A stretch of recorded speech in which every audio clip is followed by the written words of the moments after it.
మనం తినే ప్రతి బియ్యం గింజ మీద వాళ్ళ పేరు రాసి ఉంటుంది అని అంటుంటారు కదా.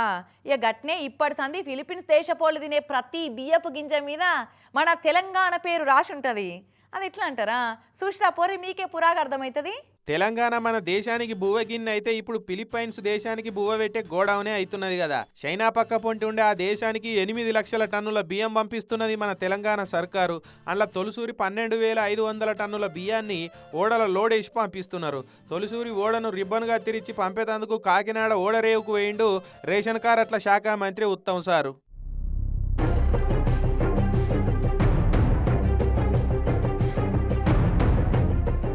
1010 అనే రకం బియ్యం అట ఇవి. మన తాన ఎక్కువ ఇవే పండిస్తుంటారు కదా. ఇక ఈడనేమో దొడ్డు బియ్యం తినేటోళ్ళు తక్కువ అయిపోయాం. ఇక మన తాన బియ్యం ఎక్కువైపోయి వట్టిగా ముక్కిపోవట్టే. అవసరం ఉన్న బయట దేశాలకు అమ్ముకుంటే ఇంత పైకం వచ్చే వాళ్ళ ఆకలి తీర్చినట్టయా అని పెద్ద ఇగురం చేసి ఈ బియ్యం పంపిస్తున్నారట.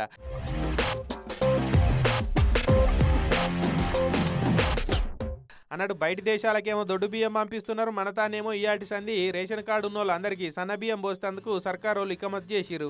ఇక ఫిలిప్పైన్స్ వాళ్ళు కూడా మన తెలంగాణ బియ్యమే తినబోతున్నారు అన్నట్టు ఇప్పటి సంది.